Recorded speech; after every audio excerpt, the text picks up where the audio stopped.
Welcome to the Keiser Report. I'm Max Keiser. Follow the ounces, not the prices. He who has the gold rules. And if you don't have the gold, you are ruled. Stacy?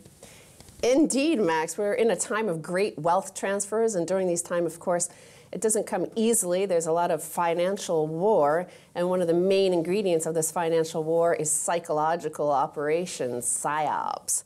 412 Psyops. This is from Hugo Salinas Price, our friend. We flew to Greece with him, and Greece is in the headline later, but the definition of Psyops, psychological operations, applies to the events of Friday, April 12th, and Monday, April 15th, 2013, when the price of gold was taken down to $13.80. And to get it down to $13.80, Max, it took 1,100 tons of paper gold, according to Commerce Bank, which was 45% of annual production of gold. Well, Stacey Herbert, on this show, on many occasions, I have told you, the audience out there around the world, about my concept of price propaganda. We live in an age of price propaganda. In the old days, back in the last century, propaganda took the form of media propaganda, image propaganda, news propaganda, the age of manufacturing consent, as Noam Chomsky would talk about. This is price propaganda. If you can move the price to a certain level, then people's perception will change based on price. I more or less invented this idea because I invented a technology to change prices to create difference in perception for Hollywood movies, if you recall.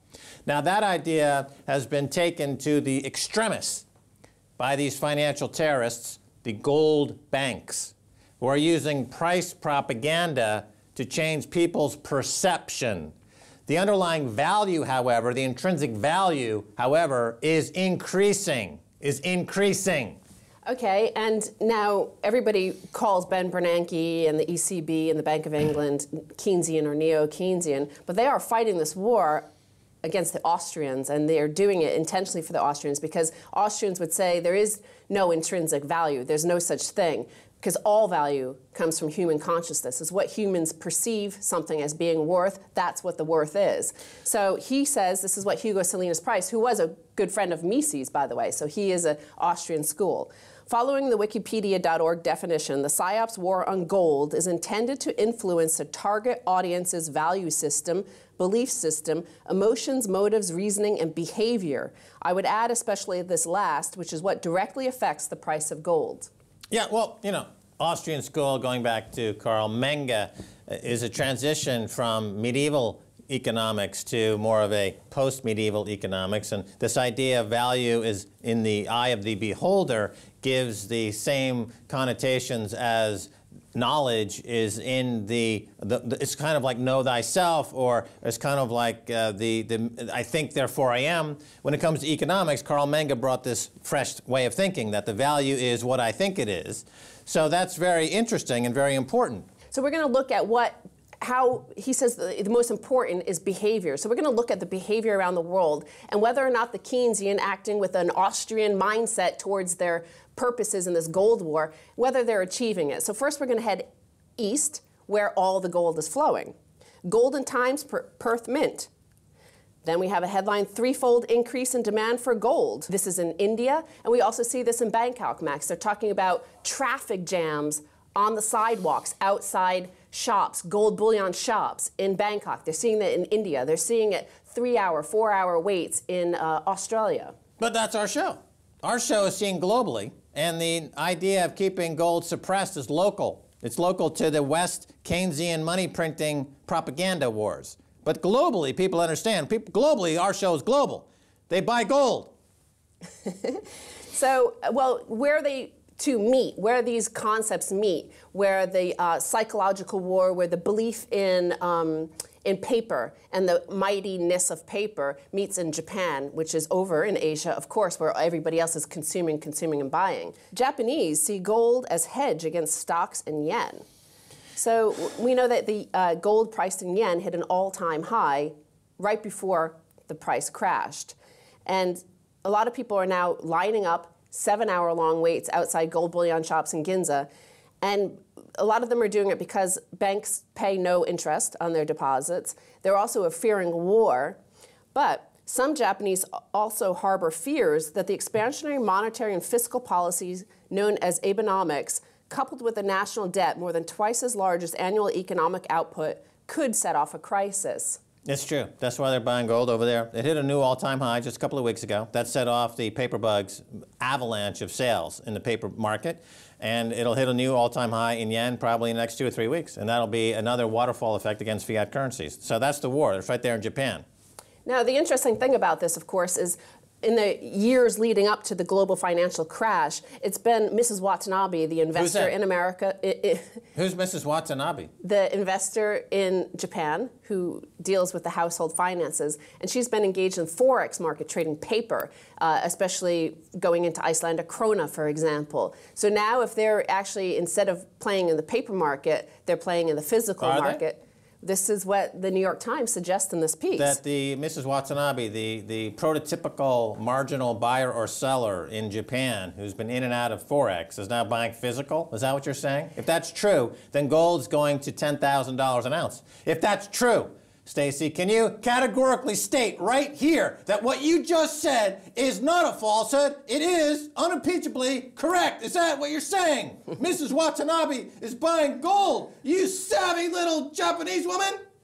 Well, it would be an important in terms of the psychological war, the fact that it's backfired in this case. Here has been one of the most passionate participants in the whole paper bubble that has emerged over the past decade. Yeah, because, okay, Bank of Japan has been artificially lowering interest rates down to zero to give banks on Wall Street a way to borrow money at near zero to speculate for free. Mrs. Watanabe's been, the Japanese housewife has been, who oversees the Japanese savings, which is the highest in the world. I think we should make that point. They've got a quadrillion in yen of savings that they can, is being dictated by the housewives because the Japanese men are famously down at the pub drunk off their keister on whiskey. They don't know the difference between a dollar and a football.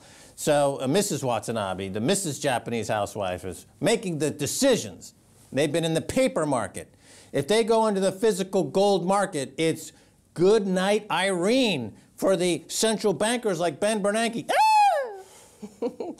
So let's look over into the West, here in Europe, where there's been massive psychological war that is beating down the people. So let's see what's happening. We'll look at Greece and Ireland.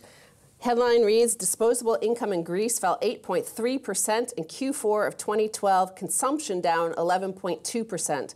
So Max, total income is now down, disposable income is down 30% since the crisis began. Savings fell by 5.9% in the fourth quarter. And now 30% of the population of Greece say it was better for them and they would prefer a junta than the democracy. No, well, they prefer the junta over the troika. The junta over the troika. The junta didn't try to shuffle them off on railroad cars to concentration camps, did they? They just were a military occupation. The troika is like, oh, let's all incinerate everybody because we can't afford to keep them fed after we stole all their money. And then similarly over in Ireland, not only do you have a horrible wave of suicides, but in terms of the psychological war, and what they want is the capitulation and obedience. And you see that in this next story. Irish debtors face ban on vacations, caps on food spending. Irish borrowers struggling to meet their loan repayments may be banned from taking vacations and face limits on how much they can spend on food under guidelines published by the country's Personal Insolvency Service. It's an open-air prison in Ireland now. And I think the solution there would be to instigate new economic policies monetizing butter. So the Bank of Ireland would be capitalized by butter because there's a lot of butter in Ireland. It could be a butter-based economy. They would rule the world. It'd be butter dollars. Butter dollars could, butter coins could replace bitcoins. Well, monthly individual living expenses for people seeking debt relief may be capped at 35.73 euros for clothing, 247 euros for food and 33.40 euros for personal hygiene items. So they have specific numbers. It's very controlled. It is like being a cattle or sheep. People know exactly, the farmer knows exactly how many calories they're going to feed this sheep before it gets sent off to the slaughter. Every single sheep and cattle is very carefully modulated. It's like a, like a big abattoir. They got all these Irish people. They're going to line them up, steal all their money. They got to carefully calibrate every piece of their life.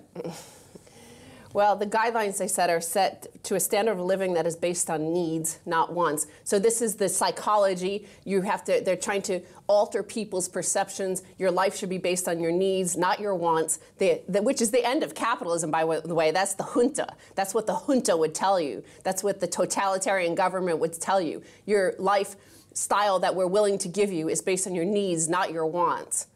So let's move on to the final headline then, Max.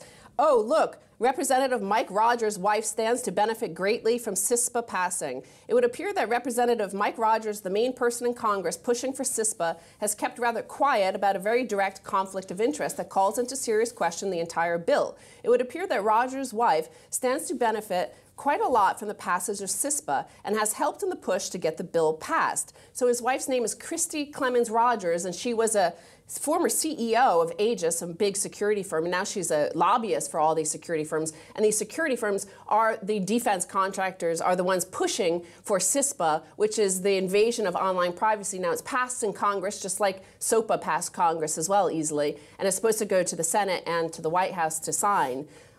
Whether it passes that, it's uncertain, but we know this is a psychological war that they'll break us down eventually. They'll keep on using terror attacks and false flags and crazy people out on the street who just go crazy one day. Is that because that guy went crazy, we need to watch everything you do. Well, I've got a new hashtag on Twitter called #AmericaFatigue. So whether it's the CISPA or somebody getting blown up in Boston, whatever, it's just America fatigue. It's a country in decline. It's less than 4% of the global GDP. They produce 25% of the global garbage. Let's dump it. Just get rid of it. Ignore it, and maybe it'll go away, and the rest of the world can buy gold and be happier ever after. Stacey, thanks so much for being on the Keiser Report. Thank you, Max. All right, stay tuned for the second half. I'll be speaking with Wolf Richter.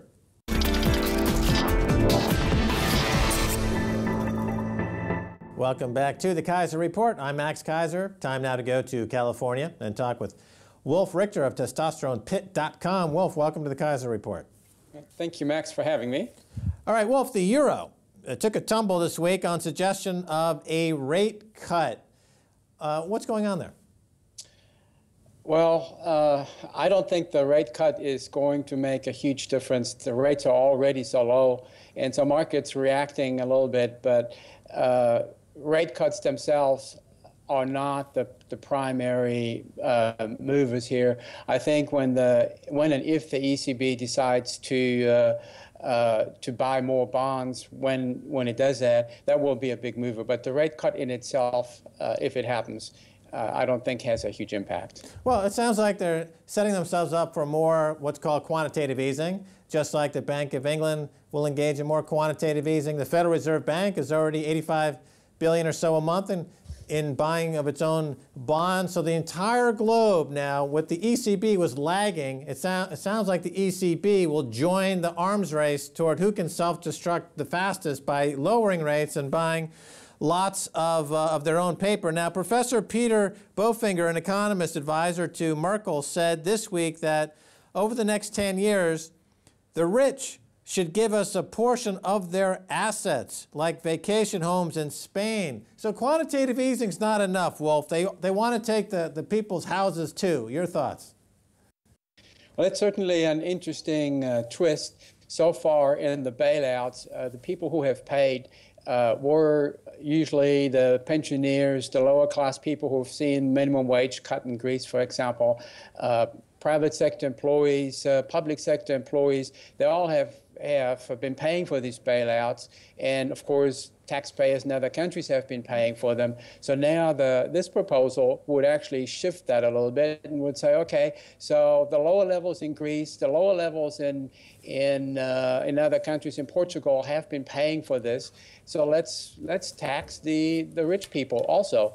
And this is interesting also because they're not talking about a tax on cash, which can move very quickly, but they're talking about a tax on assets that cannot move, like real estate. And so this will face a lot of resistance, but if it actually does get pushed through, it will be a very new development that may have major consequences. Well, it sounds like Mao Zedong. Now, Cyprus will have their sovereign gold reserves raided in exchange for a bailout. What happens when they go to Italy? Italy's got 2,400 tons of gold. Will Italy simply lay down and give their gold to Berlin, or will they maybe decide that they don't want to give away their gold? What do you think? I don't think Italy will lay down at all. I don't think Italy is Cyprus. Italy is a large country with a substantial industrial base. Banking is not a huge part of the economy, and the part in Italy that is not doing well is actually the industrial part. And so I don't think the Italians will yield to the pressure of selling the gold. I think right now there's a lot of discussion in Italy whether to stay in the euro or not, and whether to agree to any more austerity measures or not. So at this level already, there's resistance to any kind of troika-imposed bailout. So I don't think that Italy will sell its gold to... But the pattern that we've seen so far, we reported on this show back when Goldman Sachs and Papandreou and John Paulson colluded and they attacked Greece, destroyed the economy, and then they put Greece's gold up for sale. In Cyprus, these guys, the hedge funds and the government, colluded to attack the government, and now they have to put up gold to pay off the debts that were imposed on them from these outside marauders and hedge funds and what I call financial terrorists. So in the case of Italy, sure, it's a nice idea. They don't want to give away their 2,400 tons of Berlin, but this is a currency war. They'll stop at nothing. If Italy doesn't give up their gold, who knows what Berlin, what Germany will do to get their hands on their gold. Now let's talk about California for a second. You're in California. What do you make of the huge increases in pension contributions to CalPERS that municipalities will now have to pay? Looks like the pension accounts are now being raided. Your thoughts, Wolf? Right. In California, of course, we've got the same problem that people in Greece have, and which is we have huge unfunded pension liabilities. We have deficits. We have every financial issue they have. What we do have, and we have high unemployment in California. What we do have is a pretty sound high-tech economy and lots of good functional agriculture. And so now we have to figure out how to pay for the promises we made. It's a deal where votes have been bought over the many years with these promises, and so now it's time to pay them. And in our most recent bankruptcy case here in the city of Stockton, we discovered that in fact the courts are now allowing pensions to be thrown into bankruptcy proceedings for the first time, and which means that when there are bankruptcies in municipalities in California, pensions may have to get a haircut. And that may happen in a number of ways, and one of which is to raise contributions. The other would be to lower the benefits. And this hasn't played out yet, but it contravenes a California state law. So we'll have to see how that washes out. All right, so we've got quantitative easing in countries where it's a forced transfer of wealth from savers to speculators using artificially low interest rates. Then we had outright confiscation, whether it was MF Global or Cyprus. Now you're saying that the laws and bylaws that govern pensions are being changed so that these speculators can have access to pension money. And of course, there's another problem in the pension business, because whether it's CalPERS or Robert Citron, remember he was managing the Orange County pension, they're open to corruption. CalPERS famously bought into a bad Lehman Brothers paper, even though I, for one, told him it was a corrupt situation, but they are obviously in a corrupt institution. So you've got corrupt management, you've got plus the government and corporations that are aligning themselves towards stealing people's wealth. And at the end of the day, I guess the new governor of California, Jerry Brown, although he's doing seemingly making some progress there, is the state going to get out of the fix that it's in? What do you think, Wolf? Well, it depends on the economy. So far, the high-tech industry funded by venture capital has been booming the last couple of years, and agriculture is doing very well in California. The inland economies are not doing that well, and unemployment is still relatively high in California.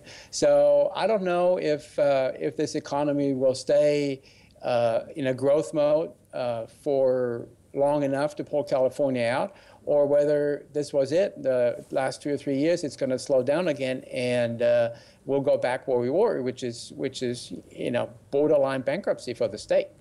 All right, Wolf, I want to get your comment on whether what we see, what appears to be the case of incredible levels of corruption in Wall Street, in Washington, and municipal government. It seems that what we're seeing is really a two-tiered financial racket where those with access to government authority can take pretty much anything they want, get a nice retirement if that's their goal, while those, the poor people working outside of the government, outside of this racket, are really being abused. I mean, it's really a case of racketeering in America, in California, any place where central bankers have their way. Is that, am I exaggerating in your opinion, or is this what is your thought on this? Is this really as corrupt as it looks, Wolf?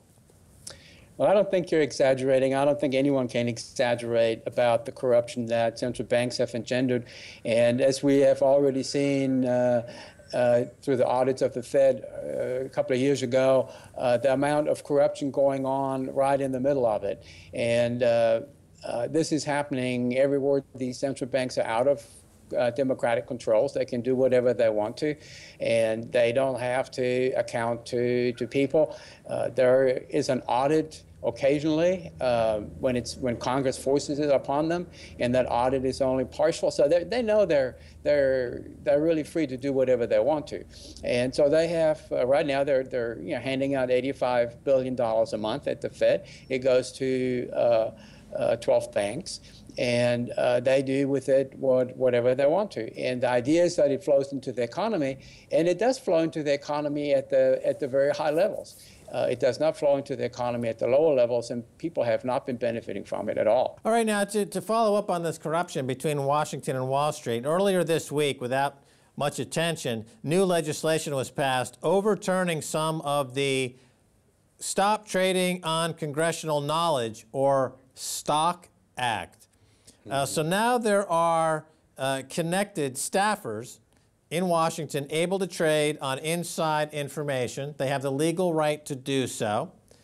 And this is an open pipeline now between lawmakers in Washington who might be passing laws about drugs or manufacturing or mining or margin requirements or banking regulations, directly a pipeline to Wall Street, where insiders in Washington can benefit and profit from trading on inside information. It's canonized in law by this STOCK Act that allows this to take place.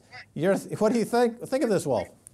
Effectively, there will be no change. That has always been going on. It's always been a cesspool of corruption, this sort of thing. And the effort to write a law to prohibit that, obviously, were short-lived, and so now we're back to where it is allowed, and it will continue to happen. Every study that looked into this has documented how insiders in Washington trade on legislative information and how profitable that is. And obviously, Congress doesn't want to stop it because they benefit from it themselves.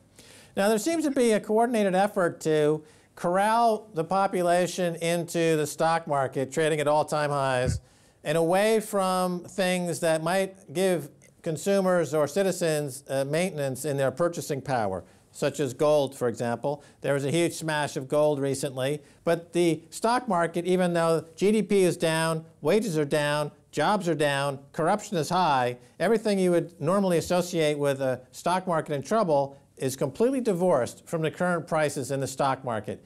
Is this a bubble waiting to burst, Wolf? It is definitely a bubble waiting to burst, and as we have known from prior bubbles, so long as the central banks are willing to inflate bubbles, they are generally able to do so. At some point, this becomes impossible, and so now we're hearing lots of discussion at the Fed about stopping the current program of printing $85 billion a month. And when that stops, for sure, the bubble will blow. Now, we have seen a shakiness recently in the stock market that we haven't seen in a while. And so I think there's a lot of resistance right now to buying more stocks. The smart money is trying to get out, but the American public hasn't fallen in love with stocks yet and doesn't seem like it's going to. So this will be an interesting scenario to see. And I doubt, I mean, I don't predict stock markets, but I doubt that it can go much higher from here. It's just logically difficult to justify. All right, Wolf Richter, we're out of time. Thanks so much for being on the Keiser Report. Thank you, Max, for having me. All right, and that's going to do it for this edition of the Keiser Report with me, Max Keiser, and Stacey Herbert. I'd like to thank my guest, Wolf Richter of testosteronepit.com. If you'd like to contact us, you can email us at keiserreport@rttv.ru or tweet us at Keiser Report. Until next time, Max Keiser saying bye, y'all.